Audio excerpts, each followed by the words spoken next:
Hoy estamos con Pompeu Casanovas, que nació en Sabadell en el 57, es doctor en Filosofía y Antropología Jurídica y profesor de Investigación de Inteligencia Artificial, Ética y Derecho en el Instituto de Investigación de Inteligencia Artificial del Consejo Superior de Investigaciones Científicas en la misma facultad de la Autónoma de Barcelona, en Bellaterra.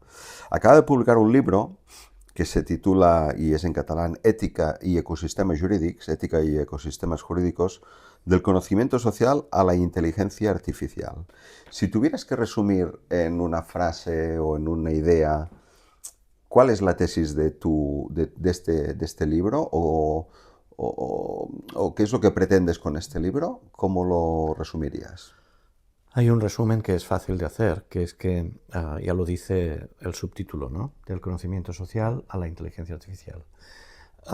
Hay dos ideas aquí. La primera es que cuando estamos estudiando cualquier aspecto de la sociedad humana, en realidad estamos estudiando el conocimiento colectivo, no solamente individual o personal, y el razonamiento colectivo, conocimiento y razonamiento.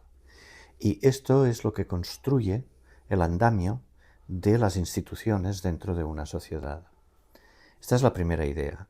Hace 100 años no existía la inteligencia artificial, pero en la segunda mitad del siglo XX, después de la revolución de los ordenadores y de la revolución científica que vino no solamente a principios de siglo, sino después de la Segunda Guerra Mundial, en los años 50, por todo el desarrollo que hubo, entre otros de armamento, empezó a organizarse el conocimiento de otra manera. Por lo tanto, el conocimiento fue un objeto que podía reproducirse, que podía estructurarse y trabajarse de una forma que no había sido trabajada anteriormente. Cuando esto pasó a la circulación de las ideas y cuando empezó con Internet y con la posibilidad de la flexibilidad de la comunicación, esto produjo otro salto a principios del siglo XXI, del siglo en que nosotros estamos, ¿no? Que es que el conocimiento social del que hablaba antes se estructuraba con representaciones de lenguaje artificial. Tenemos lenguaje natural y lenguaje artificial, y en los dos casos ha dado lugar a un tipo de organización distinta, que es la que tenemos ahora, ¿no? Que es una organización del conocimiento. Entonces, en el libro lo que indico es que esto estructura los que denominamos ecosistemas sociales. Ya no tenemos un ecosistema, sobre todo ahora, después de la inteligencia artificial, que no sea representado, que no pueda ser entendido por máquinas y que no revierta de alguna forma también a la socialidad a través de esa representación, de esa plasmación en lenguajes artificiales. Por lo tanto, la tesis del libro es esta. Tenemos un conocimiento estructurado y organizado que en estos momentos se representa en lenguajes artificiales y que genera nuevo conocimiento. Es esto lo que tenemos que controlar. ¿Cómo se genera este conocimiento? ¿Qué efectos produce? Hay efectos muy positivos, pero también hay efectos de limitación negativos que estamos empezando a ver y que tenemos que controlar. Tu libro es un compendio de los últimos trabajos de los últimos años. Son ensayos, sí. Sí. ¿Tu posición ha ido variando? ¿Ha ido evolucionando o siempre has estado en la misma tesis o en la misma No, línea? siempre se evoluciona a partir del descubrimiento de nuevas cosas, nuevos resultados científicos, ¿no? Ahora tenemos la física cuántica y el ordenador cuántico, por ejemplo, ¿no? Que aún no sabemos cómo va a operar y qué efectos va a producir.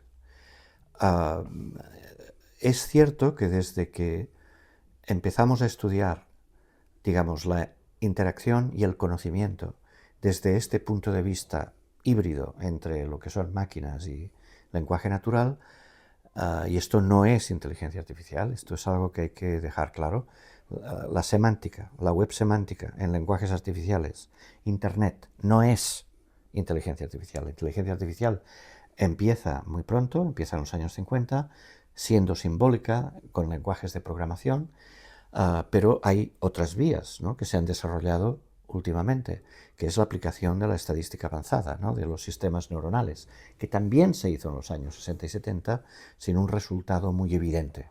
En esa época se habló de la hibernación de la inteligencia artificial, porque no estaba dando los resultados que se habían prometido, ¿no? Luego sí los dio, luego sí los dio. Pero en el momento en que se aplicaron nuevas técnicas, se avanzó en teoría de la probabilidad, se aplicaron matemáticas de otro tipo y a partir de aquí, junto con Internet, la semántica y la organización del conocimiento, vino la explosión de los LLMs, de los Large Language Models, de los Foundational Models, etc., ¿no? Entonces, no es que yo haya siempre tenido la misma idea, sino que hemos ido viendo cómo evolucionaban las sociedades a través de la organización de su conocimiento. Y esta es la tesis esencial. Si uno tiene que entender qué tipo de identidad tenemos, qué tipo de estructura social, qué tipo de organización social, necesitamos estudiar el conocimiento, cómo se organiza el conocimiento y con qué tecnología. Porque eso está desde hace 4.000 años, esto no es nuevo. ¿Con qué tecnología? Si lo hacemos así, probablemente tengamos más posibilidad de entender qué es lo que está sucediendo. Es decir, en definitiva, quién somos, qué estamos produciendo. ¿Tú viviste el invierno de la IA? Sí, sí. Sí, en esa época, eran los años 70, 80, yo ya me interesaba, sobre todo por alguien que acabamos traduciendo, que lo tradujimos nosotros, que es Herbert Simon. Herbert Simon, Alan Newell, toda esta gente empezó a estudiar, empezó, digamos, hace los años 30, no ahora, pero en los años 50 es cuando empezó ya la palabra, ¿no? Nació la palabra, inteligencia artificial, y empezaron a hacer incluso libros de divulgación como el que te voy a citar ahora, que es The Science of the Artificial, las ciencias de lo artificial, donde Simon estructura el conocimiento a través de lenguajes simbólicos en psicología, en economía y en ciencia política. No solamente en la técnica de lógica o de lenguajes por ordenador. Tanto es así que le dan el Premio Nobel de Economía en el año 73. Por lo tanto, sí, yo vi y me interesé por la inteligencia artificial y por los lenguajes formales en esa época que yo empezaba, digamos, a estudiar. Viví ese retroceso, pero también vi la explosión de la cognición en finales de los años 80, principios de los 90, que es cuando las estructuras de percepción, las emociones, los sistemas de información empezaron a dar sus frutos, ¿no? Se llamó ciencia cognitiva, e incorporaba lingüística, incorporaba psicología social, incorporaba incluso antropología y lo que se denominó etnometodología, ¿no? Y eso lo viví. Es cuando yo estudié en Estados Unidos, en el 89, 90, 91 y 92, y lo vi directamente. Fue interesante porque de los sistemas de información surgió la semántica de lo que se denominó ontologías. Y la ontología, que es la descripción del lenguaje natural a través del lenguaje formal, tuvo un desarrollo muy rápido anterior a la explosión de la inteligencia artificial que vino en los años 2000, ¿no? Por lo tanto, sí que fui consciente, como todos, de que cada investigación o cada línea tenía sus ventajas, sus inconvenientes y sus limitaciones. Pero también vi que había mucha gente convencida que, a pesar del fracaso, continuaba, ¿no? Simon pronosticó, y le fue echado en cara muchas veces, que el ordenador ganaría al campeón del mundo de ajedrez. Y eso ya lo dijo a finales de los años 50. Claro, él decía que en 10 años esto ya estaría. Bueno, no fue así. La discusión fue el tiempo, pero no el resultado, ¿no? Sí, tuvimos que esperar mucho, un poco más, pero finalmente resultó ser así, ¿no? Y ahora, tú que viviste ese invierno, ¿cómo ves o cómo vives este momento actual de explosión, de hype, Bueno, incluso de cómo el mundo de la IA parece que está conquistando la política o los gobiernos? Es decir, ahora se están aquí, hay unas confluencias de intereses como muy fuertes, ¿no? hay una interferencia ahora de la inteligencia artificial como forma de conocimiento con todo tipo de conocimiento experto. Pero no solamente eso, sino con el conocimiento común de la población también, porque son usuarios. Y cuando, por ejemplo, tú tienes una empresa, y esto es uno de los problemas que tendremos que superar. Antes la empresa, y lo saben muy bien las facultades de informática y telecomunicaciones, inmediatamente contrataba a gente que pudiera hacer programas de ordenador para todo, para hacer el business plan, para hacer la proyección de marketing, para todo. Ahora ha habido un descenso de este tipo de contratación. ¿Por qué? Porque es mucho más sencillo utilizar las herramientas de inteligencia artificial que ya existen en el mercado. Entonces, tendremos que enfrentarnos a esto. ¿Existe la parte, digamos, más oscura? Pues sí, claro. Existe, porque muchas veces no nos damos cuenta, bueno, sí que nos damos cuenta de dos cosas, ¿no? Una, que la inteligencia artificial no es explícita, es decir, que para hacerla trazable, como antes lo hacíamos con los lenguajes simbólicos, eso no es posible, con billones de parámetros no sabemos exactamente qué es, cómo se genera, qué es lo que se está produciendo. Por lo tanto, hay un límite en la explicabilidad en la inteligencia artificial. Y segundo, hay un impacto muy directo en cosas que ya existían, pero que la inteligencia artificial aumenta. Por ejemplo, la utilización militar. La utilización no solamente de drones, ¿no?, sino de absolutamente todo tipo de armas. Últimamente ha sido muy famoso porque Palantir ha salido en televisión, etc., ¿no? Nosotros ya conocíamos esto desde hace mucho tiempo y lo habíamos discutido. Y había mucha gente, científicos, que estaban en contra de la utilización militar, ¿no? No se trata de drones, no, no, no. Se trata de los sistemas de información que pueden llegar a cualquier persona, a cualquier nivel que esté en una situación de guerra y aumentar las posibilidades de tener éxito. Eso se traduce económicamente en algo que desde hace medio año, a mí me sorprendió cuando lo leí por primera vez, que ya no se habla de la cadena de valor económica, que es uno de los conceptos centrales, la cadena de valor de la inteligencia artificial, que es lo que se está definiendo, ¿no? Cuando tú tienes datos inteligentes, cómo aumenta el resultado, puede aumentar, no siempre, los beneficios, cómo lo utilizas y por qué, comparado con no utilizar inteligencia artificial, hay que ir por el uso de inteligencia artificial. Claro, se empezó a hablar de cadenas de distribución, de suministro, y ahora se está hablando de cadenas de matar, kill chain, tal como lo cuento, ¿eh? Salió hace relativamente poco, en octubre, en el New York Times, porque Palantir lo decía así: calculamos la kill chain para que sea más eficiente, barato y posible, pues, matar al enemigo, ¿no? Y se quedan tan tranquilos. Entonces, claro, uno se pregunta por la situación jurídica, política y ética, sobre todo ética. ¿A dónde vamos? ¿Tenemos que hablar así de las relaciones sociales o tenemos que pasar por otros filtros y por otro tipo de reflexiones, ¿no? Yo no sé si has leído lo que el Papa escribió el día 15. Sí, te quería preguntar precisamente por esto. Es decir, ¿tu libro es más vigente por esto que explicas de Palantir o por la encíclica Por las dos cosas. Por las dos cosas, porque Magnifica Humanitas? para mi sorpresa, y una agradable sorpresa, el Papa es matemático.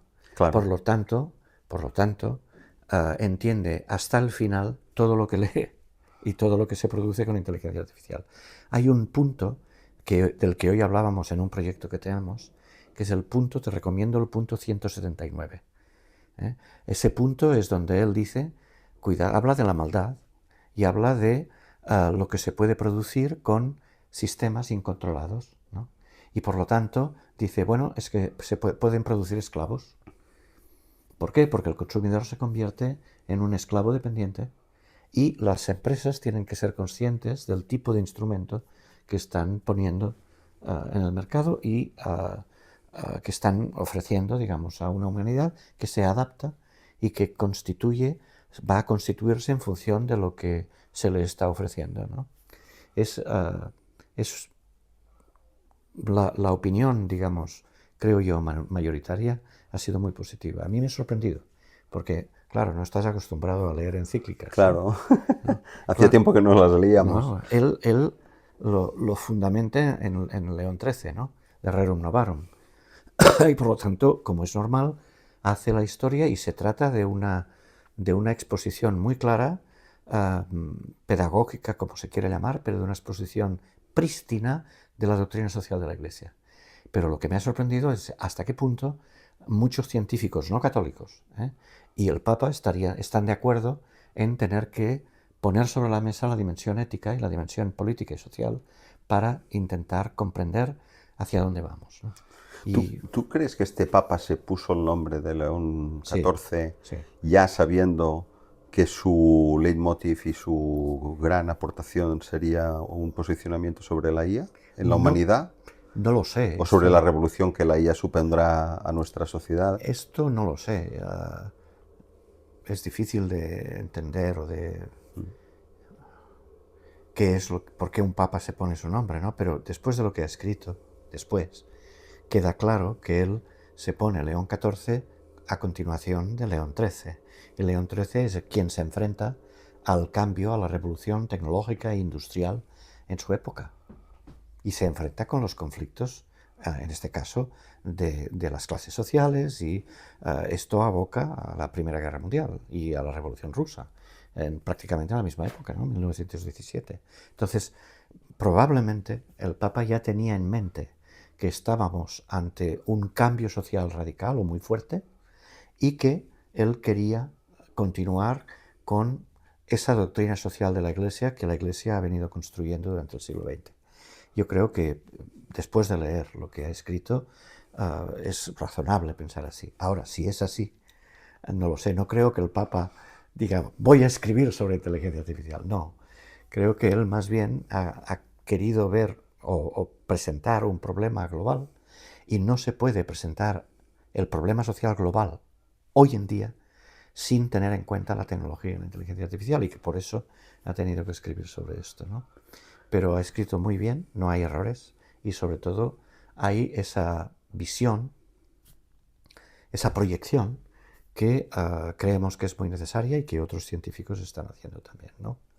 Por ejemplo, Stuart Russell, que es uno de los más, digamos, lúcidos en relación a lo que es un clásico en inteligencia artificial, y que ha escrito también en 2019 un libro con tesis muy similares. No creo que sea fácil posicionarse contra esto, posicionarse contra lo que dice la mayoría de los expertos de inteligencia artificial y lo que dice el Papa, no por su religión, sino porque parece de sentido común lo que está Sensato. diciendo. Sensato, muy sensato.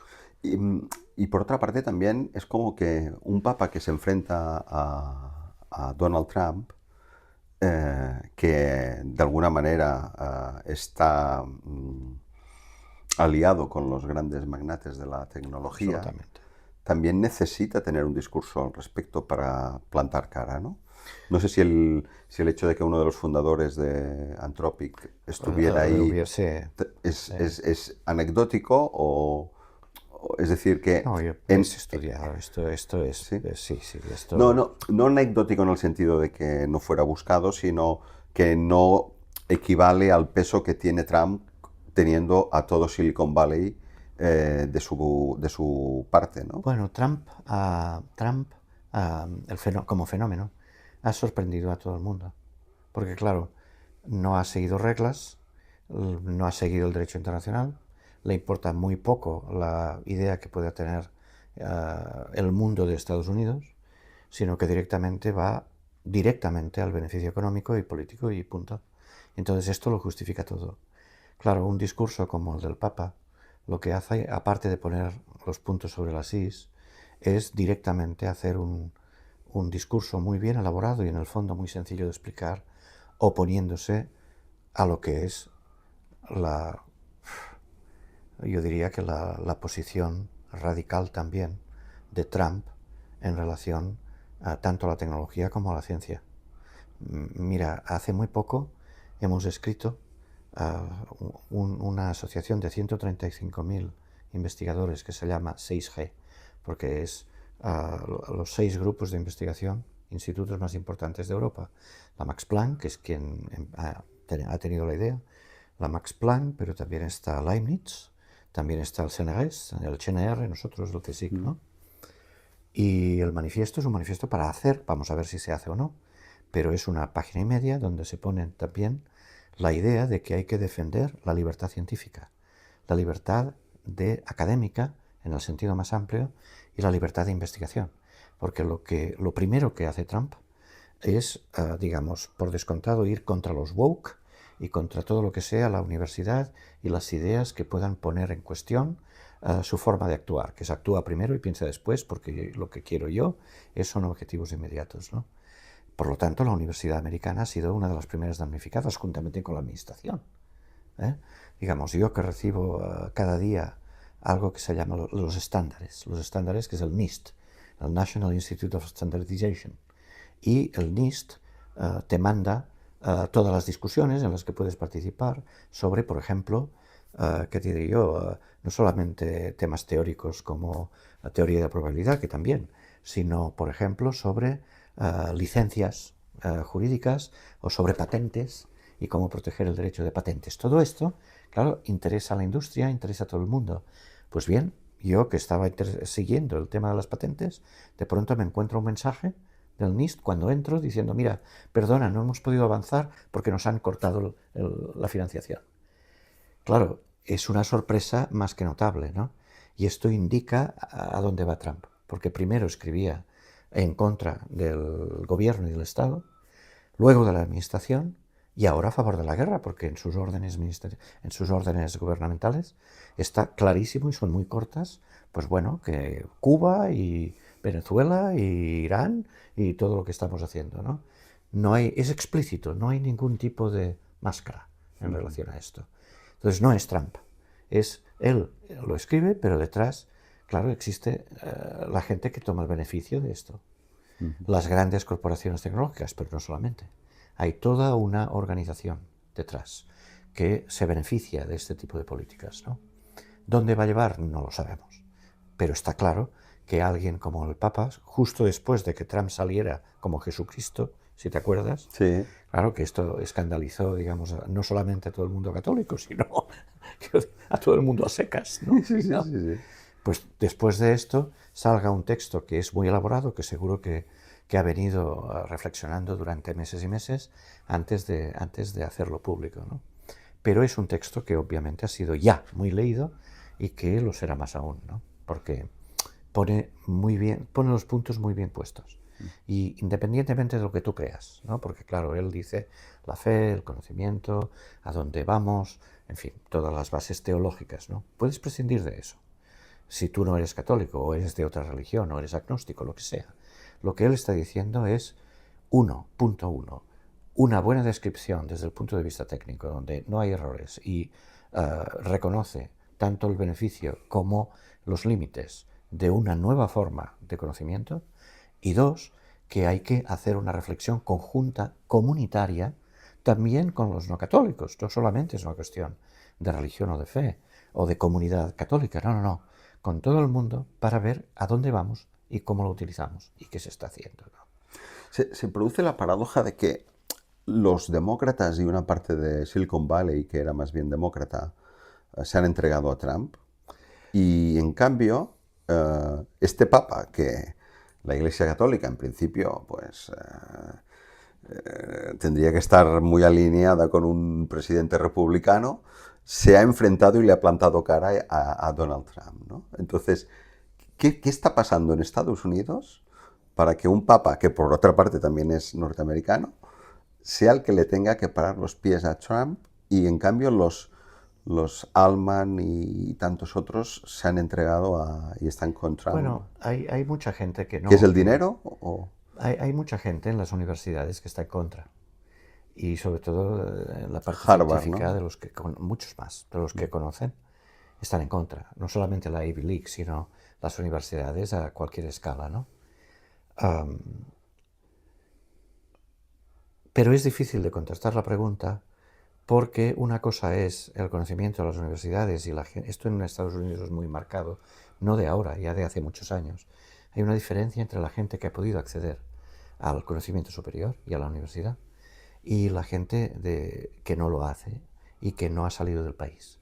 Y son el 80%, si no recuerdo mal, de los americanos que no pueden viajar fuera, por limitaciones, por lo que sea, por falta de financiación, por lo que sea.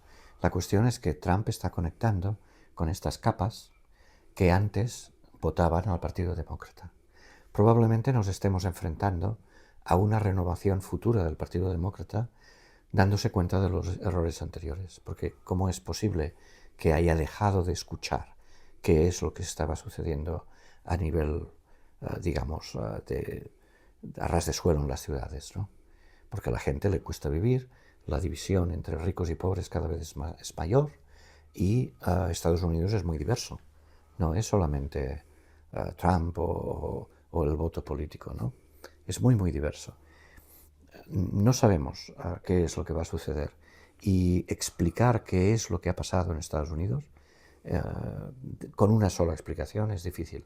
Probablemente hay varias a nivel económico, a nivel social, a nivel político, y tendríamos que separar por áreas económicas, es decir, por campos, por profesiones, por territorios y esto es muy importante, agrupaciones sociales. El Estados Unidos que yo conocí, hay gente ahí que puede hablar mucho mejor que yo ahora, pero la última vez que fui a una conferencia fue en 2014, si no recuerdo mal, en el área de Nueva York, y ya vi una gran diferencia con lo que yo había vivido, ¿no? Por lo tanto, creo que sencillamente Trump ha sido hábil en la conexión con gente que estaba sufriendo de dos cosas. Primero, de la dureza de la vida cotidiana económica, y lo segundo, de no tener a quién hablar, ¿no? Que es la ausencia del Partido Demócrata cuando tendría que haber estado ahí. Es curioso que esto pase después de Obama, ¿no? Digamos, eso es lo curioso, que la gran, digamos, esperanza de Obama fue sucedida por lo contrario, como la ley del péndulo, ¿no?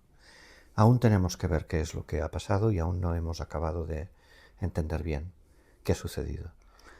Tu ensayo, Ética y ecosistemas jurídicos, se entiende más porque porque eres un europeo y porque estamos en Europa, que somos los campeones de la regulación, No. o intentas hacer un dibujo global No, una no. reflexión global al margen de... Es global por una sencilla razón, porque yo no soy solo catalán, soy australiano también, Exacto. después de vivir un tiempo en Australia.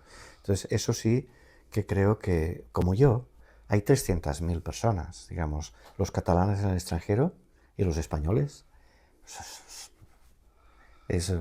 Ya te digo, nosotros calculamos unos 320.000 solo de catalanes, fuera, pues imagínate españoles, ¿no? La gente joven o la gente en investigación o la gente ha tendido a salirse. Algunos viven a caballo, otros no van a volver y otros tienen la idea de volver, pero cada vez va a ser más difícil, ¿no? A medida que vives fuera, resulta más difícil volver.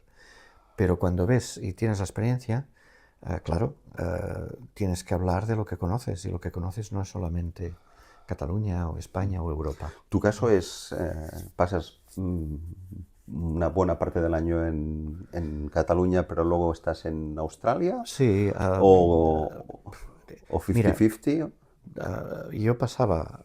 nosotros nos fuimos a Australia en enero de 2012, ya nos quedamos ahí, yo fui por un año, eso le ha pasado a mucha gente. Yo tenía mi sabático en la Autónoma de Barcelona y nos fuimos, porque ya conocíamos Estados Unidos, teníamos niños pequeños y sabemos la dureza de estar en Stanford con niños pequeños, porque la gente lo tiene en los laboratorios, ¿no? Es carísimo, entonces es un problema. Y entonces dijimos, con mi mujer, con Marta, dijimos, mira, vámonos, teníamos amigos en Australia, no lo conocemos, pues nos vamos ahí. Y una vez ahí, a Marta se le ocurrió, digo, bueno, ¿y por qué no? Ella era una exicrea, digo, ¿por qué no, digamos, aplicar, ¿no? Y sí, aplicó y inmediatamente obtuvo una plaza, ¿no? Entonces digo, bueno, ¿qué hacemos ahora? Digo, bueno, pues mira, yo voy a ir y voy a volver y voy a combinarlo, lo combiné y hasta que ya fue muy difícil de hacer dos cosas al mismo tiempo. Y entonces pasamos 4 o 5 años allí, yo ya como profesor, como catedrático de investigación, ¿no? Y si en realidad volvimos, hay varias razones, ¿no? Pero una de ellas es también la pandemia, ¿no? Porque eso implicó que las universidades en Melbourne pasasen durante 5 años, 4 o 5 años, aún ahora, pasasen de 60 millones, por ejemplo, a 30, porque no tenían alumnos del extranjero. No podían, estaban completamente cerrados. Entonces eso provocó una crisis y mucha gente que estaba trabajando allí dijeron, bueno, pues en mi caso era claro que tenía que volver, pues estaba bajo la ley de la ciencia. Pero probablemente hubiera combinado como antes. Y ahora combino, pero combino menos. Pero bueno, mis hijos son australianos, Martín está allí estudiando ya y bueno, es su cultura y probablemente nosotros... ¿Ellos viven allí? Sí, sí, nosotros volvamos a combinarlo. Cuando estás fuera, pues estás siempre con un pie dentro. Y entonces tú que tienes esta visión tan global y porque la vives de una manera clara, ¿cómo ves a Europa ante el tema de la IA? ¿Estamos perdiendo competitividad? Bueno, es contradictorio lo que pienso. Por una parte, a partir sobre todo del GDPR, de lo que es el General Data Protection Regulation, que es un reglamento que duró 4 años la discusión, desde el 2012 hasta que se aprobó en 2016 y se implementó, y entonces produjo lo que se ha denominado el efecto Bruselas en todo el mundo: defensa de la privacidad, defensa de la personalidad, defensa de los posibles efectos de intervención dentro de la vida cotidiana, ¿no? Por lo tanto, eso es positivo, pero por otra parte, esto se combina, porque esto implica regulación, ¿no? Esto se combina con dos cosas que no hay que olvidar. Una, la tensión entre la soberanía nacional de los estados y lo que es Europa, que no tiene constitución, porque fracasó la Constitución Europea. Por lo tanto, esa tensión de Estado nacional soberano con una especie de soberanía que intenta Bruselas y la Comisión en Bruselas y el Parlamento en relación a legislar para toda Europa, eso está ahí siempre y siempre sale en un determinado momento, ¿no? Esto es una cosa. Y la segunda, que la digo con, digamos, tengo que pensármela un poco porque a veces la siento de forma muy fuerte, es que Europa se cree, vamos a decirlo así, superior a lo que es. Desde fuera, Europa es un lugar donde se va de vacaciones, lamento decirlo. Pero claro, si tú sabes que las 50 empresas más grandes del mundo, solamente 4 de las tecnológicas son europeas, y aún, ya te estoy diciendo todo, ¿no? Digamos, Europa puede decir lo que sea, que solo va a valer en Europa, cuando ahora va a tener que defenderse, va a tener que luchar. Y se ve muy claro en este último año que se está defendiendo como puede, y hay que apoyar y hay que hacerlo, pero se está defendiendo de una batalla donde no está en la mejor posición estratégica, digamos. ¿Y tú qué compartes más? ¿La línea de la Europa que aprueba la AI Act o lo que propone Mario Draghi en su documento? Bueno, la pregunta es interesante porque a partir de que Mario Draghi y Letta, por otra parte, empiezan a escribir, se provoca algo así como un retroceso de la aplicación de la inteligencia, de la ley de inteligencia artificial. Esto empezó a partir de enero, febrero del año pasado, del 2025. Empieza lo que es, se denomina el Compass, empiezan a sacar reglamentos y leyes y sobre todo políticas para aumentar la inversión en inteligencia artificial y en talento, pero ¿cómo lo hacen? Lo hacen, uno, desregulando, cuando dicen, no, vamos a hacerlo mejor y vamos a detraer límites administrativos, ¿no? Pero no lo han hecho. Cuando desregulan, y si no, bueno, ponen aún más trabas porque ponen más oficiales en medio, ¿no? Si tú tienes que hacer una empresa ahora y eres joven y tienes que hacer una spin-off y una startup, bueno, pues prepara el 20% de tu presupuesto en tener que pagar por los papeles que tienes que presentar, diciendo que está claro que estás respondiendo a la pirámide de riesgos que la ley de inteligencia artificial ha dibujado, ¿no? Claro, es un poco raro esto de que tú tengas que invertir cuando eres joven, cuando tienes 20 años, 21, 22, 23, tanto para poder lanzar tu empresa, ¿no? Entonces ahí yo creo que Europa podía haberlo hecho mejor, ¿eh? Porque por una parte ha intentado desadministrativizar y ha acabado desregulando, y por otra parte son 26 los reglamentos posibles, por ejemplo el de responsabilidad, que ya estaba hecha la directiva, y la sacaron, ¿no? La sacaron, dicen, no vamos a hacer una cadena de responsabilidad. Bueno, entonces, ¿cómo regulas tú cuando hay un daño? ¿No? Dicen, no, ya tenemos otras cosas. Bueno, vale, pero ¿cómo lo hacemos? No ha habido una armonización de las dos tendencias, de la tendencia de incentivar y de la tendencia de sancionar. No, eso espero que se resuelva, porque no ha habido esta armonización.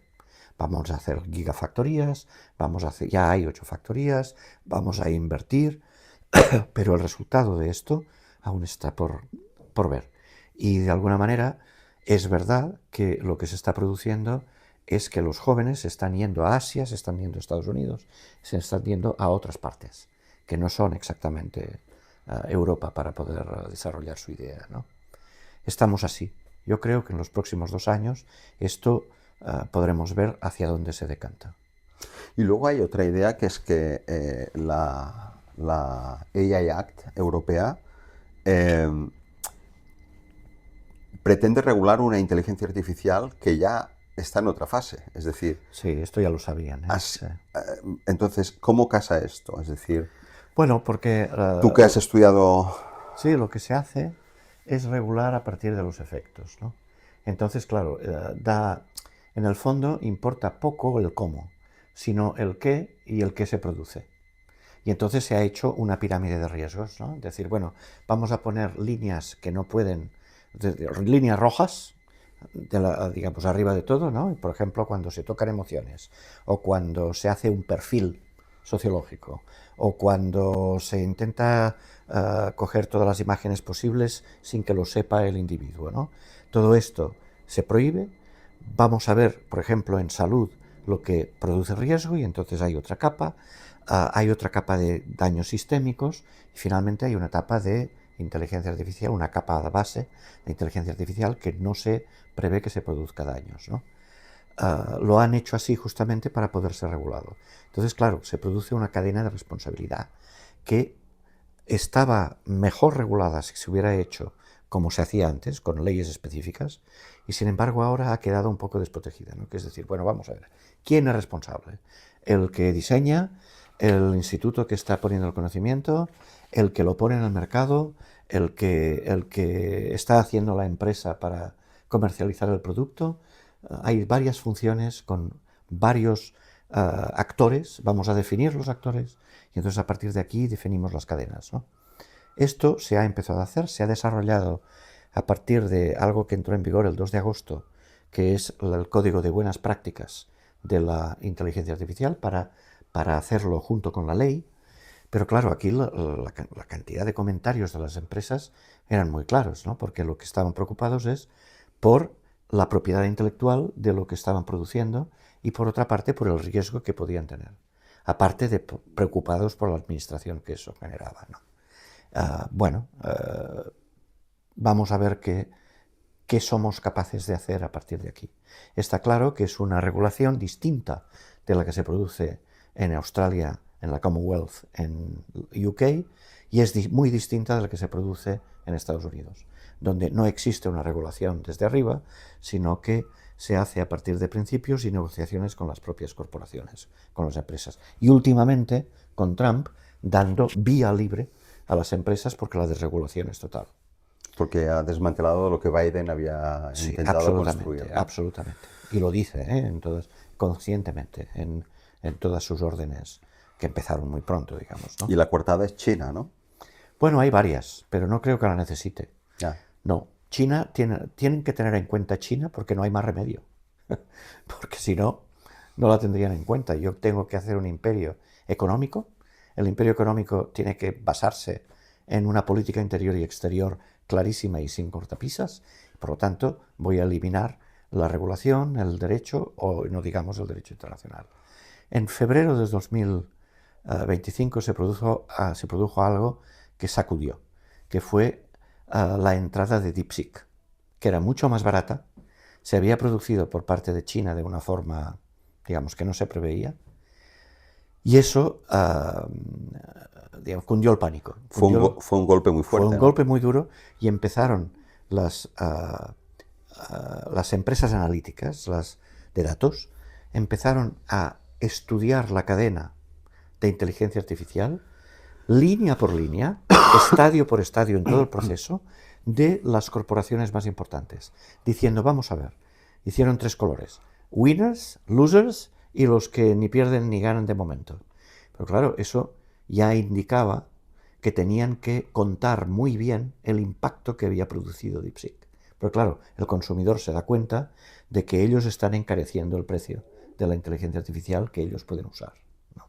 Entonces, sacude el mercado. Entonces, desde una posición europea nos conviene que China esté ahí también como contrapeso, ¿no? La verdad es que para que no todo esté en manos de unas empresas americanas que quizás lleven la IA a una burbuja. No, eso, la burbuja ya existe, eso ya está. Y China también, pero eso lo sabíamos desde el principio. China había empezado con un plan, que es el Plan 25 en 2015, si no recuerdo mal, estoy hablando de memoria. Y por lo tanto ya tenía previsto aplicar la inteligencia artificial en todos los ámbitos, todas las ciudades y todas las instituciones, porque China se basa en el conocimiento. Y eso es algo que hay que dejar muy claro. China no tiene democracia, pero es capaz de aprovechar todo el conocimiento que se produce en la parte más, en el rincón más lejano de China. Entonces ya en las escuelas promueve y hace miembros del partido aquellos que son más brillantes. Entonces, claro, se basan en el conocimiento. Y basado en el conocimiento, tú puedes discutir los valores. Puedes decir, bueno, derechos humanos, y tienes la razón. Puedes decir, bueno, aquí no hay la libertad de contraponer de quién custodia al custodio, ¿no? Digamos, de quién controla al controlador. Eso no existe. Pero la excelencia no se le puede cuestionar. Claro, pero entonces, claro, si tú te basas en el conocimiento, abres la mano para establecer un mercado, encardinarte en el mercado mundial, ese mercado lo estás abriendo tú porque estás dando unos préstamos tremendos, por ejemplo, a África, y te estás aprovechando de todas las materias que te van a venir, y si esto lo haces de una forma sistemática, pues te conviertes en alguien muy poderoso, ¿no? Y puedes, además, ellos también tienen un ejército y también tienen la bomba que tienen que tener, es decir, están en una situación de paridad, ¿no? Eso lo sabíamos todos ya desde el principio, y también sabíamos cómo utilizaban la inteligencia artificial porque lo empezaron a hacer muy pronto. Y no se escondían de ellos, sino decir, no, los jueces, vamos a hacer jueces artificiales. Y entonces lo que pasa por el petty crimes, las faltas, pues lo vamos a hacer con inteligencia artificial para que los jueces puedan dedicarse a los casos realmente difíciles, complicados, ¿no? Entonces han creado un sistema donde tienen que controlar el crecimiento y tienen que controlar la inflación y tienen que controlar que no se les desbande, digamos, los precios y el equilibrio entre oferta y demanda. Pero una vez aceptado esto, tienen muchas ventajas, porque claro, la descentralización es costosa. Entonces, ¿qué prefieres? ¿Tener una centralización mucho más barata que produzca efectos positivos y que la gente y diciendo, no, enriquécete, puedes vivir mejor, etcétera, aunque tengas que controlar y dar un carnet de buen ciudadano a todo el mundo, de manera que las sanciones es que no te vas de vacaciones? ¿Qué prefieres, esto o que la gente puede votar pero no puede acceder económicamente a lo que le corresponde? Entonces, de alguna manera hay que buscar ese equilibrio que es geopolítico e interno. Es una dictadura, pero es que la palabra misma de dictadura y de democracia ha variado. Ya no podemos verlo desde la misma perspectiva. Y cuidado, yo soy un demócrata radical, no estoy defendiendo a nadie, pero tenemos que volver a definir los términos de gobernanza jurídica, política y ética. porque con los que tenemos no podemos hacer buenos análisis. Esta es mi ¿Tú crees que la posición. IA obliga a redefinir lo que es una democracia, o la idea de gobernanza, o lo que es la política? Yo diría que un poco todo, ¿eh? En mi caso, lo que estamos haciendo es redefinir el derecho. Ya no es el derecho del Parlamento, de los jueces y de arriba abajo, ¿no? Y de leyes que vienen del Parlamento que se aplican con reglamentos o actos administrativos con una jerarquía del Estado de Derecho. No, necesitamos instrumentos que puedan distribuir y que puedan hacer que los derechos sean más ejecutables y accesibles. Por lo tanto, esos instrumentos que no existen tienen que crearse y son instrumentos de gobernanza jurídica. Tenemos que preservar lo que ya hay, pero tenemos que crear los instrumentos para poder utilizar mejor lo que tenemos, en este caso el conocimiento de la inteligencia artificial, en un mundo donde cada vez más se va a acceder a la economía a partir de plataformas y de organizaciones digitales. Si no hacemos esto, el acceso a los derechos y el poder ejecutar, implementar realmente los derechos se va a hacer más difícil. Es como las bibliotecas. Ya no se hace bibliotecas para el usuario, el hombre, la mujer, la persona.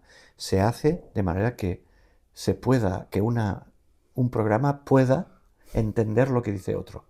Por lo tanto, para una clasificación interoperable en lenguaje artificial. Eso es una biblioteca hoy en día. Pues bien, en relación a los derechos va a pasar una cosa similar. Tendremos que hacer las leyes, los reglamentos, los ecosistemas, para que lleguen al ciudadano, también mediante instrumentos que son lenguajes artificiales.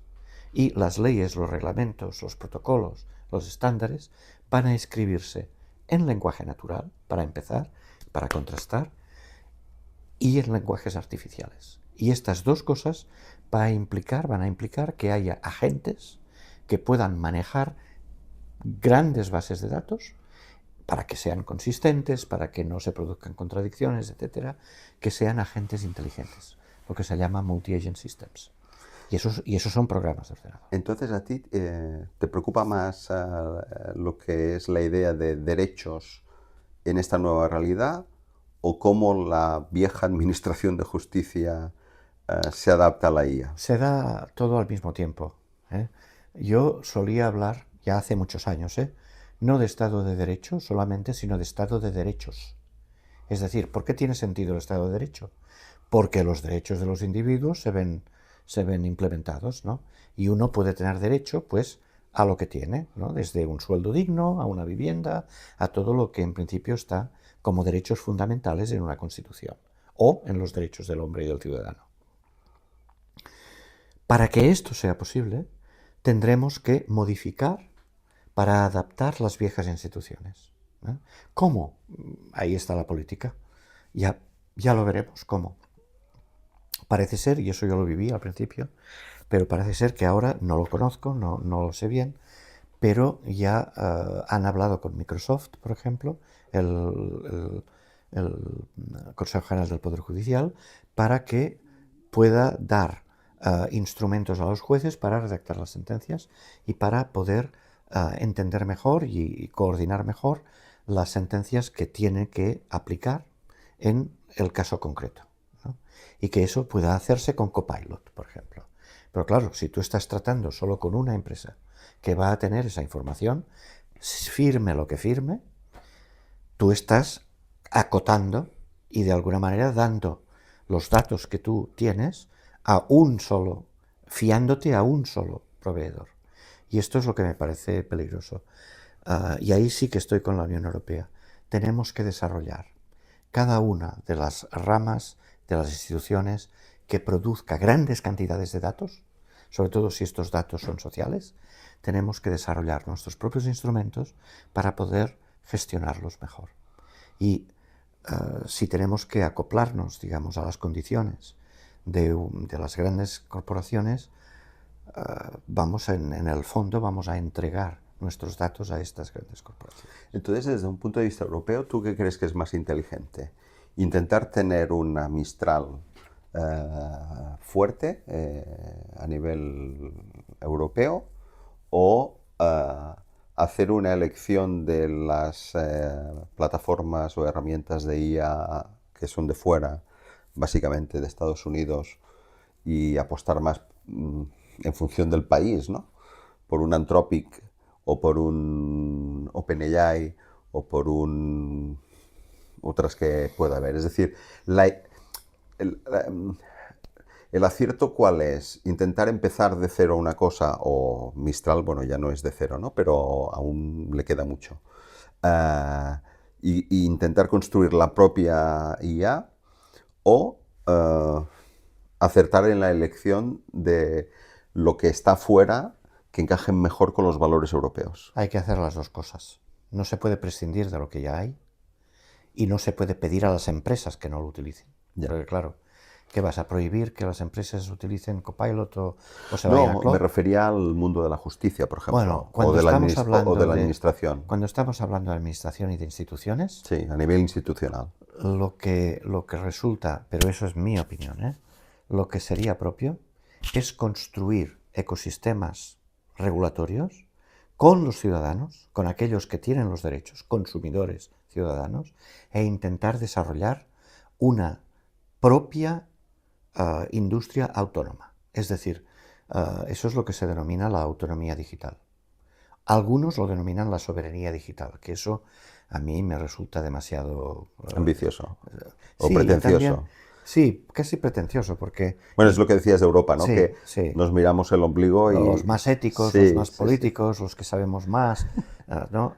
Hay que redefinir este lenguaje. Yo preferiría hablar de autogestión y de autogestión digital en distintos niveles, y intentando no naturalmente prohibir que la gente utilice las plataformas que ya existen, sino intentar crear ecosistemas que se produzcan a través de tecnologías que sean nuestras y controlables.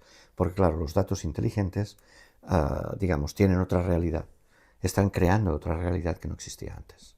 Entonces, es más desde el punto de vista de la administración, del Estado, de la relación entre el ciudadano digital y el Estado, o del gobierno, ¿no? Yo prefiero a veces hablar de gobierno o de administración, más que de Estado.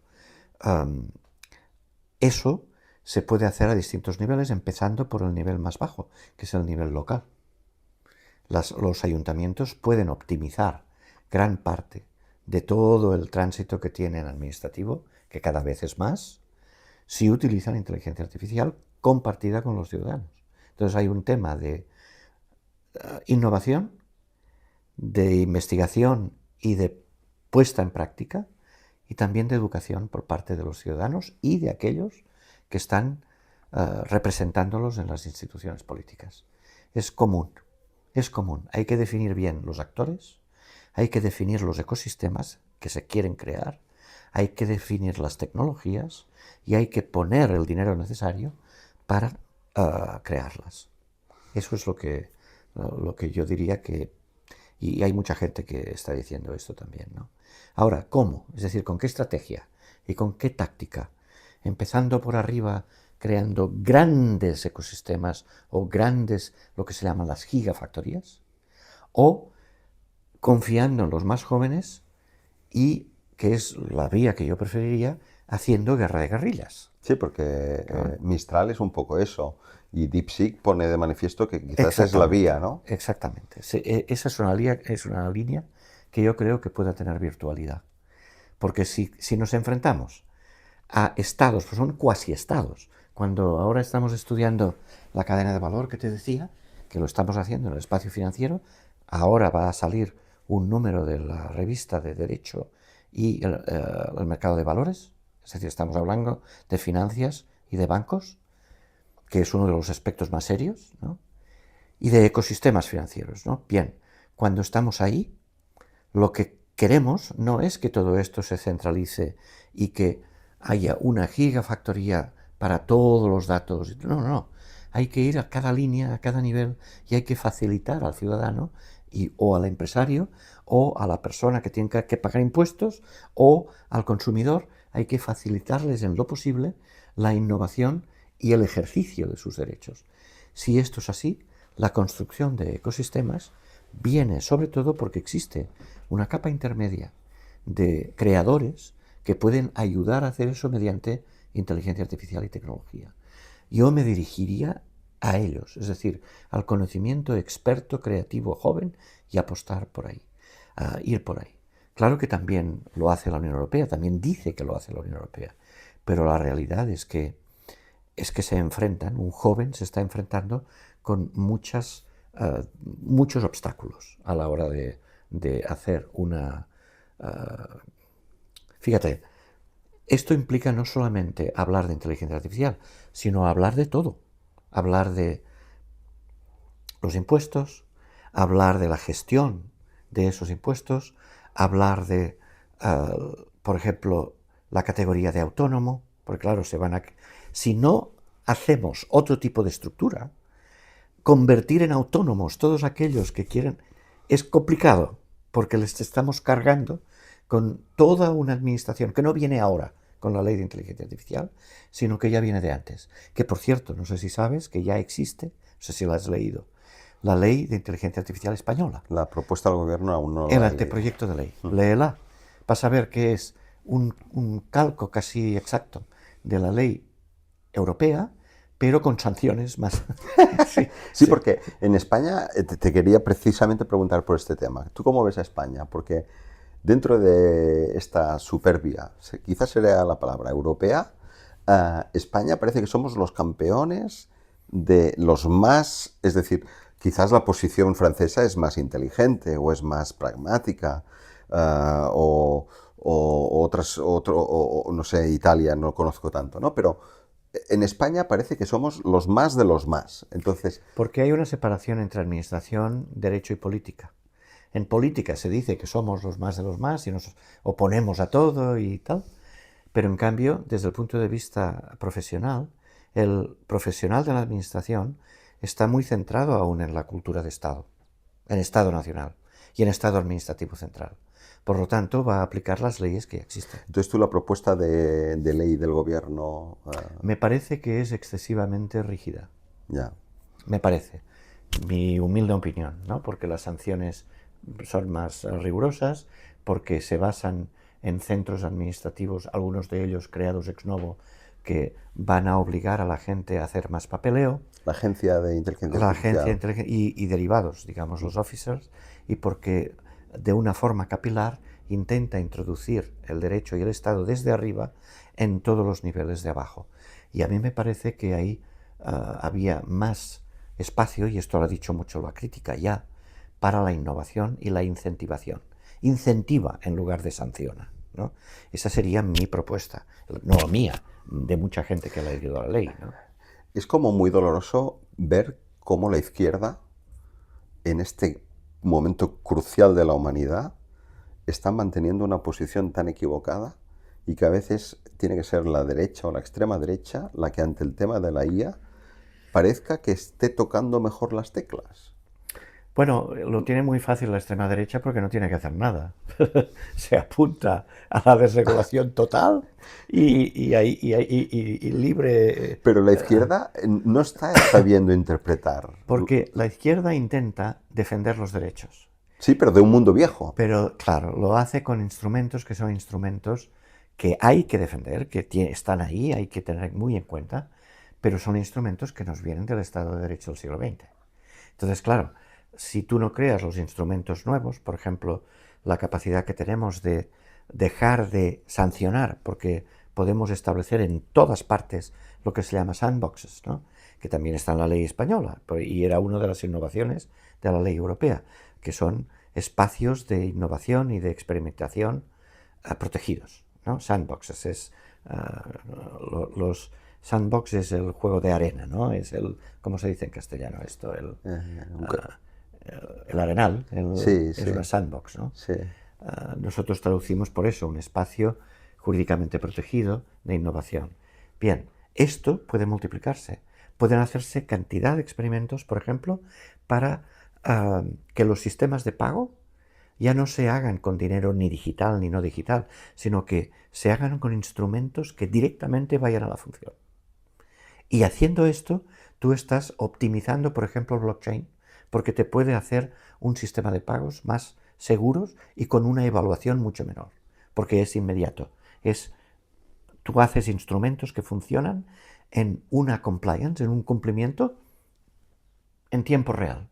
Claro, esto ahorra mucho dinero, ahorra mucho esfuerzo y ahorra y protege de la tentación continua de gastar mal el dinero, es decir, de la corrupción, ¿no? Esto es posible hacerlo, ya hemos empezado a hacer algunos experimentos con esto, ¿no? Pero claro, eso significa variar la idea que se tiene del pago, variar la idea que se tiene del dinero, variar la idea que se tiene del contrato, variar todo lo que tengas que variar, pero que está en el Código Civil o que está en los instrumentos jurídicos para poder adaptarlos a un mercado muy rápido y a un ciudadano que se ha adaptado aún más rápidamente a ese mercado. Entonces, ¿cómo lo vamos a hacer? Innovando, pero también dentro de la administración. Esa sería, digamos, un poco mi posición, ¿no? Es posible hacerlo, sí, pero no mediante una interrelación política que tenga en cuenta solamente los derechos del pasado, ¿no? Estaría horas y horas hablando contigo de estos temas que son apasionantes, pero tenemos que ir acabando. Una última pregunta. Pompeu Casanovas, ¿qué inteligencias artificiales utiliza en su día a día? Mira, yo estoy entre la inteligencia artificial simbólica, porque eso es y lo que se llama neurointeligencia artificial, ¿no? Simbólica. ¿Por qué? Porque cuando construyes modelos de regulación, y yo lo que estamos haciendo es hacer modelos de regulación en tiempo real, automático, lo que haces es hablar de reglas y extraer reglas de normas. Una norma, por ejemplo, prohibido fumar en esta casa.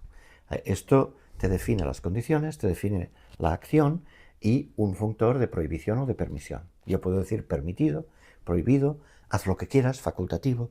Claro, cuando yo estoy mirando una realidad compleja, en un contexto, y tengo un sistema de normas, lo que tengo que hacer es extraer de las normas en lenguaje natural el disparador de la norma, las condiciones reales que son escenarios y el efecto que va a producir a partir de un lenguaje que tengo que definir, condiciones X y efectos Y.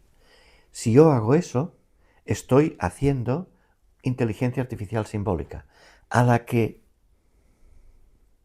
intento utilizar esto con datos, entonces son datos inteligentes, por lo tanto, tengo que utilizar una inteligencia artificial que ya no es simbólica, en los prompts que yo hago, por ejemplo, o en lo que tiene que tener en cuenta la condición de la norma para ser lanzada, ¿no?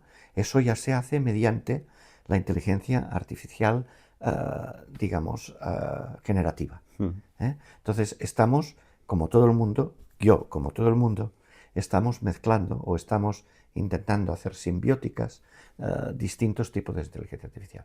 En el Instituto de Inteligencia Artificial lo que ha predominado hasta ahora es la inteligencia artificial que ellos han definido institucional, es decir, instituciones electrónicas.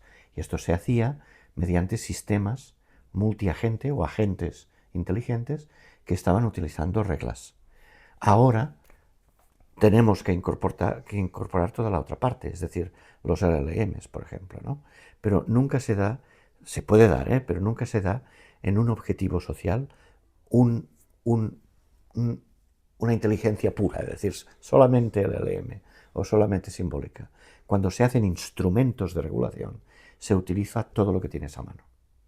Y ahí estamos. Digamos, de qué forma podemos construir una inteligencia artificial institucional aplicada a las instituciones sociales y políticas y jurídicas, que al mismo tiempo te defina lo que es el efecto mediante reglas extraídas de normas, pero que se alimenten mediante los instrumentos más poderosos que vienen de la inteligencia artificial generativa. Este libro, Ética y Ecosistemas Jurídics, ¿ya se ha presentado? Sí, lo presentamos. Bueno, la verdad es que yo hice el libro, también porque el CSIC lo quería, ¿no? Pero hice el libro como, digamos, la recopilación de ensayos que acompañan a otras investigaciones, ¿no? Entonces es muy variado. Hablo de política, hablo del Estado de Derecho, hablo de la web 3.0 y 4.0. Al final de todo ya entra lo que es la inteligencia artificial generativa. Hablo de algo muy interesante que se dio en 2010, que son los mapas de crisis. No sé si esto has oído hablar de eso. No. Esto es interesante porque lo cogió la ONU, en la OCHA, la Organización de Derechos Humanos de la ONU, porque en 2010 hubo una serie de gente, entre otros Marta, está ahí, que Marta Poblet. sí, empezó a tener la idea de recoger la información que se daba a la base cuando existía un conflicto social serio, que podía ser una guerra, podía ser un terremoto, un tsunami, porque claro, ahí la gente tenía unas necesidades inmediatas, impresionantes, ¿no? ¿Quién lo sabía? La gente de pie ahí en la ciudad, ahí sobre el terreno. Pues bien, ¿cómo podíamos conectar las necesidades que esta gente tenía y que podían decir, con las instituciones que podían inmediatamente actuar? La Cruz Roja, la red de hospitales, etc. Esto se llamó mapas de crisis mapping. Entonces se dedicaban a hablar con gente que eran informantes a pie de terreno, como muchas veces, fíjate que lo sencillo de los problemas, esta gente no hablaba inglés. Entonces teníamos traductores en otra parte del mundo que traducían esto y entonces se pasaba directamente a las instituciones que podían ayudar, generalmente internacionales. Esto lo vio la organización de la OCHA, de Derechos Humanos de la ONU, e inmediatamente invirtió en esto. Pero después del 2011, esto empezó en 2010, 2011, 2012, y luego ya se generalizó los tsunamis de Tokio, por ejemplo, los terremotos, etc., ¿no? Entonces, ahí, de alguna manera, se ve, ahora ya se está utilizando inteligencia artificial para ir más rápido, pero se ve que es posible construir estrategias que sean muy prácticas, ¿no? Y que permitan una organización social mejor y más efectiva, ¿no? Estoy intentando recordar ahora el nombre de la primera plataforma africana que hizo eso.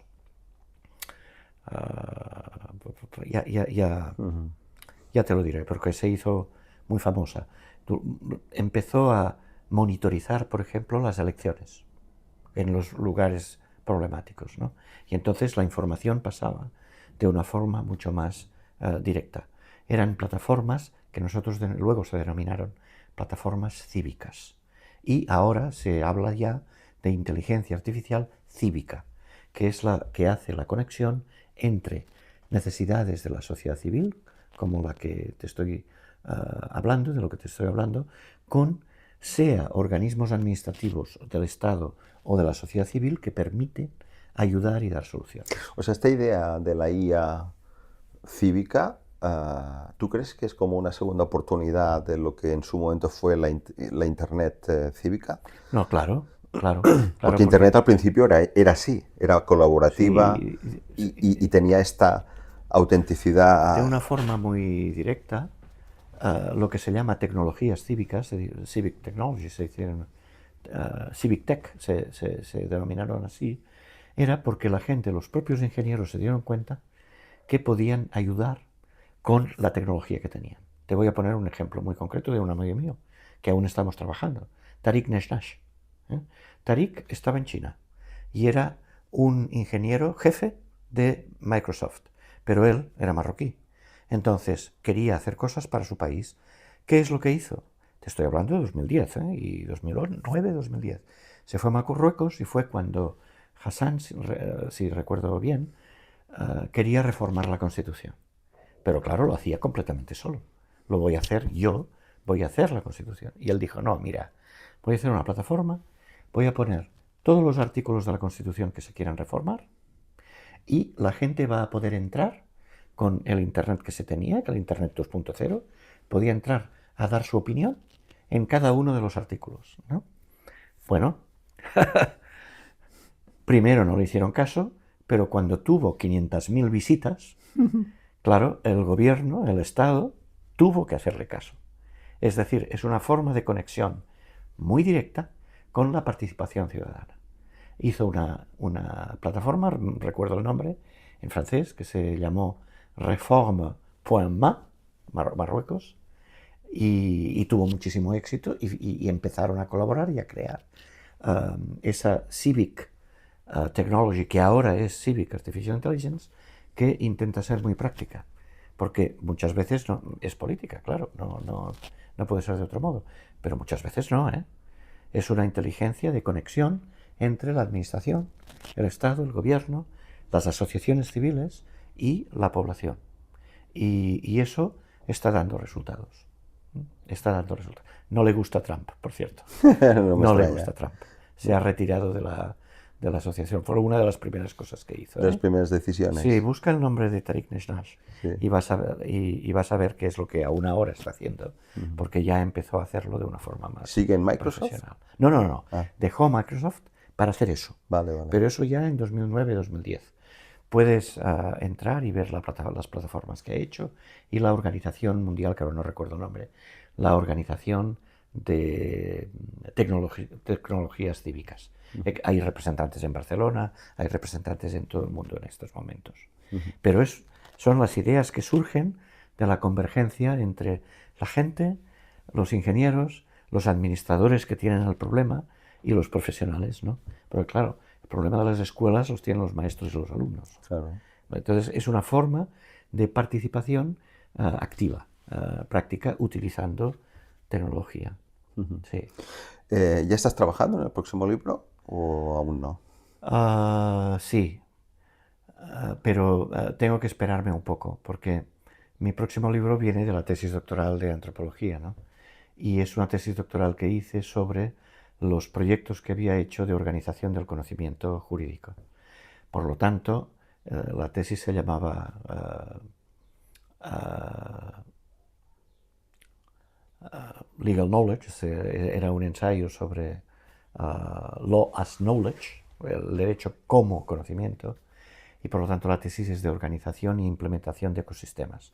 Ahora tengo que hacer un libro sobre los ecosistemas que hemos construido, con participación de todo el mundo, de la población, tal. Te voy a poner un pequeño ejemplo que no es mío, pero donde voy mañana, vamos a Canadá, ¿no? Con un proyecto que se ha hecho en Alicante, con muy poco dinero, bueno, no tan poco dinero, pero se ha hecho modesto, ¿no? Y con participación de muchos juristas, ¿no? Está ahí, pues no sé, quien estaba dirigiendo el proyecto se le ocurrió la idea, que es Carmen Pastor, que es catedrática de Derecho Mercantil de Alicante, estaba otra catedrática de Derecho Mercantil de Valladolid, que es Marina Echeverry Sáenz, estaba yo y estaba más gente, ¿no? También juristas, pero estaba la Cámara de Comercio, estaba el Ayuntamiento, estaban los 43 tiendas de la propia ciudad, y fíjate qué sencillo. Es decir, bueno, vamos a redefinir lo que entendemos por modos de pago. Y en lugar de hablar de dinero y de distribución de las subvenciones a través de darte dinero y que tú te puedas equivocar, lo vamos a hacer directamente a partir de transacciones y transferencias. De manera que yo te doy una subvención y tú, mediante un bono, que puedes hacerlo mediante una criptomoneda, que es esta, que nos hemos inventado, tú te vas a estos comercios que la aceptan, compras lo que tengas que comprar entre comillas, cambias con ese bono y ellos pueden inmediatamente convertir esto en dinero, en euros, porque el ayuntamiento se hace cargo de ello y la Cámara de Comercio también. Se hace muy rápido mediante una aplicación, se utiliza blockchain para asegurar y eso cambia completamente la relación que tú puedas tener con el dinero, con las transacciones y con la forma de dar ayudas públicas. Tú das ayudas públicas de ese modo, en tiempo real, y olvídate de la preocupación, claro, de la preocupación luego de tener que comprobar, de las auditorías, etc., porque es inmediato. Entonces, si tú haces eso y eres capaz de construir, ¿qué haces? Un ecosistema. Es decir, hay funciones repartidas, hay la manera, los módulos para hacerlo, hay los objetivos muy claros, están los actores y todos tienen su función y sus reglas. Entonces, ¿qué haces? Haces el derecho en vivo. En vivo. Y esto, en este caso, es un caso de financiero, ¿no? Entonces, como esto, puedes imaginar 1000 situaciones, en la bolsa, donde sea. Y haciendo esto, ¿qué haces? En el fondo, transformar las instituciones y adaptándolas a la sociedad, ¿no? Y a los mercados. Pues bueno, eso es lo que es hacia dónde vamos, qué es lo que estamos haciendo. ¿Qué será al final? Yo creo que será una conjunción de todas las iniciativas que están ahora ocurriendo, ¿no? Pero es un poco distinto del mundo que teníamos antes. Es distinto. Tenemos que utilizar otros instrumentos que también son instrumentos de regulación. Fáciles de usar, pero que tienen que aprenderse y tienen que, sobre todo, entrar como posibilidad, ¿no? Si eso entra como posibilidad real, estamos transformando la sociedad, estamos transformando los mercados. Y de alguna manera es la idea que mucha gente está teniendo. Se define de otro modo el dinero, que son las criptomonedas. Ahora están intentando hacer el euro digital, por ejemplo. Problema, ¿qué hacemos? ¿Banco central o federación? ¿Y lo descentralizamos o no? Nuestra idea es descentralizarlo, ¿no? Y entonces que se opere, ya se está haciendo. En los fintech se opera con licencia del banco, pero tú eres una entidad financiera que opera de forma distinta. Hay muchas posibilidades, pero como ves hay que redefinir todo el espacio. Y redefiniendo solo una parte, reformas todo. No se puede hacer como silos, ¿no? Digamos, como compartimentos estancos. No. Se tiene que hacer de una forma coordenada, colectiva, con negociaciones y con todos aquellos que están afectados para hacerlo. La idea es muy básica. No dejes que alguien domine o aplique, vamos a decirlo así, no implemente, aplique una tecnología y te la aplique a ti. Porque entonces tú ya no vas a poder decir nada, ya no vas a poder participar. Fíjate mejor de aquel que construya la tecnología teniendo en cuenta tu idea, tu participación y tu conducta. Haciendo esto, tienen que definir primero los actores y el ámbito. Y haciendo el ámbito, construyen la institución. Es más fácil y más razonable hacer eso, que es por lo que apoya el Papa, por cierto, es lo que el Papa está diciendo, no solamente nosotros, que no desde arriba abajo, sea el Estado, sea el banco, o sea Europa, o sea Trump, lo aplique directamente a alguien que vamos a llamar ciudadano o consumidor, ¿no? Esta sería un poco la idea, crear ecosistemas. Y en los ecosistemas crear la participación necesaria de todos los implicados. No es tan difícil, hay que cambiar la mentalidad. ¿Eres optimista? Yo creo que sí, porque se va a hacer de todas formas. Yeah. ¿Y sabes cómo? Lo están haciendo ya las corporaciones. ¿Por qué? Porque las corporaciones han cambiado la estrategia. Por eficiencia.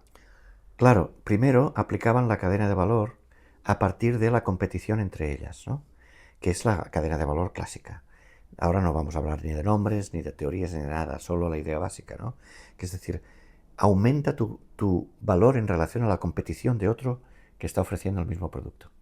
Pero claro, eso no funciona así.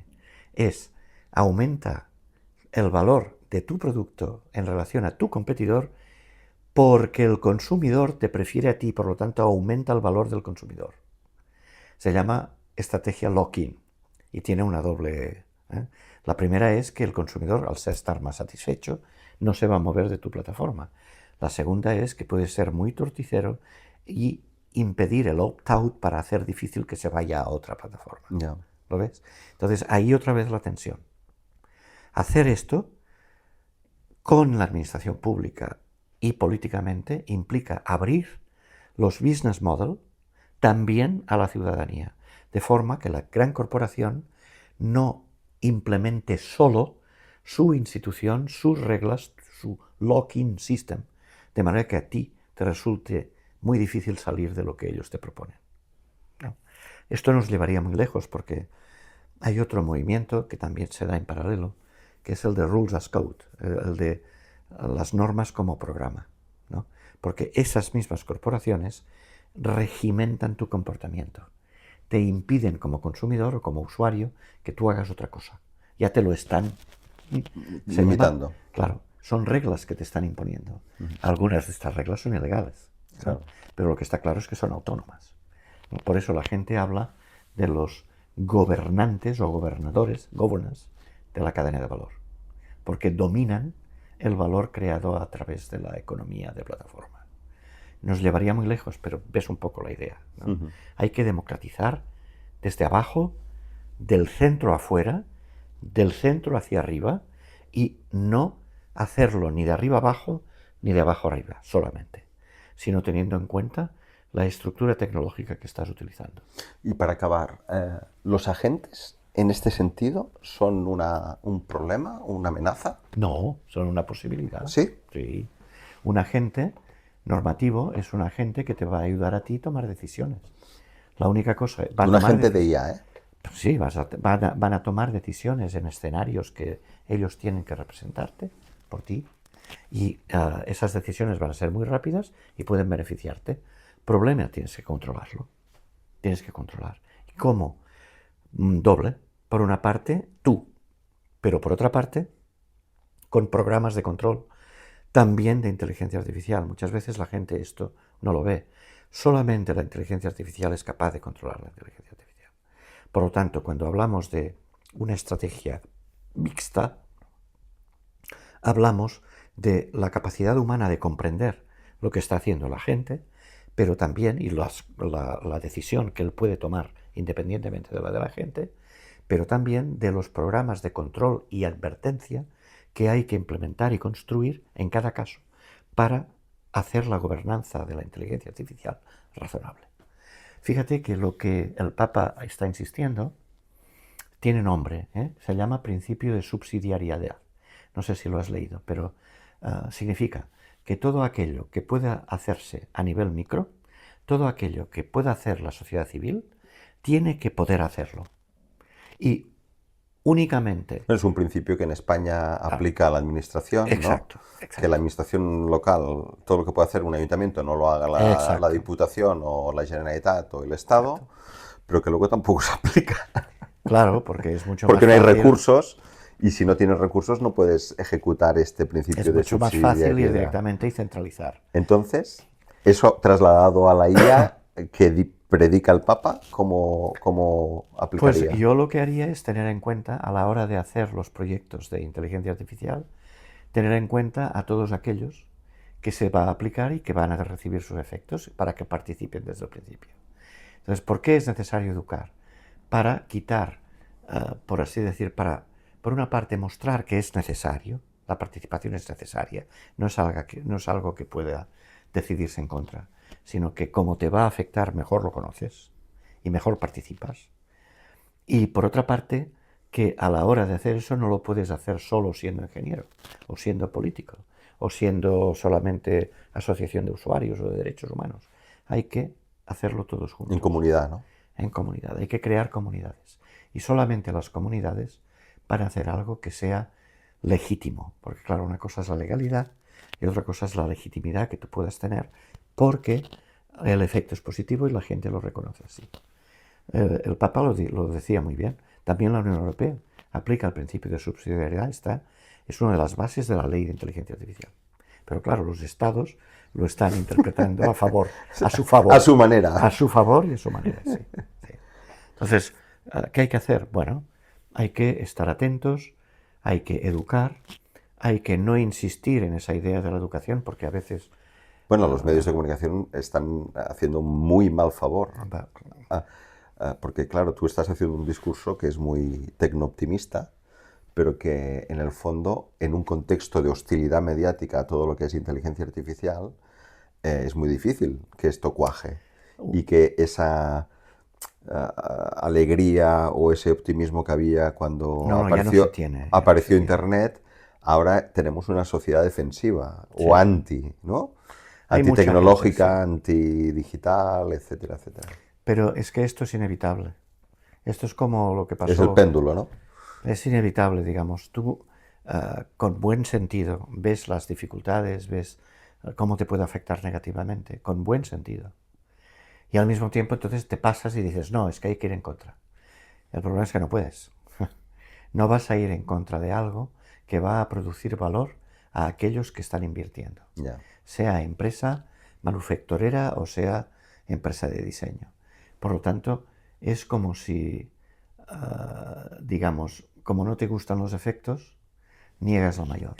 Y lo que a mí me parece que se puede hacer es explicar mejor, uh, educar mejor y sobre todo no creerse que estás educando desde la superioridad, sino desde el conocimiento. Es decir, conocemos cómo va a funcionar y qué es lo que se está produciendo, por lo tanto, vamos a compartirlo. El cómo es difícil, pero ahí está la imaginación del administrador y del político, ¿no?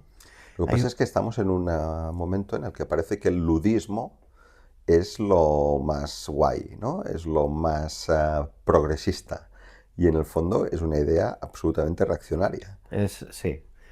No tiene sentido. Tiene sentido planteárselo porque vemos Bueno, los tú vienes de efectos. Australia, donde ahí han querido limitar el tema de No, los y menores. lo van a hacer porque Australia está discutiendo esto desde hace muchos años. Tienen reglamentos y tienen protocolos que son públicos, que accede todo el mundo, y generalmente se ponen de acuerdo con bastante facilidad. Entre otras cosas porque tienen una población bastante homogénea, con la salvedad del problema de los aborígenes en el que no quiero entrar. Pero esa población, cuando se trata de proteger a los hijos, y sobre todo la educación que tienen, es muy comunitaria. Yeah. Los parques, los grandes parques, por ejemplo, por poner un ejemplo, los grandes parques en las ciudades australianas los ha hecho la gente del barrio. Y son ellos los que lo cuidan. Las bibliotecas de libros, tú puedes pasearte por la calle y son bibliotecas de casas como esta, donde yo pondría, lo haría aquí si esto tuviera efecto, Sí. cogería una estantería, la pondría fuera y diría libros para todo el mundo. Llevároslo o devolvérmelo con otro libro. Claro.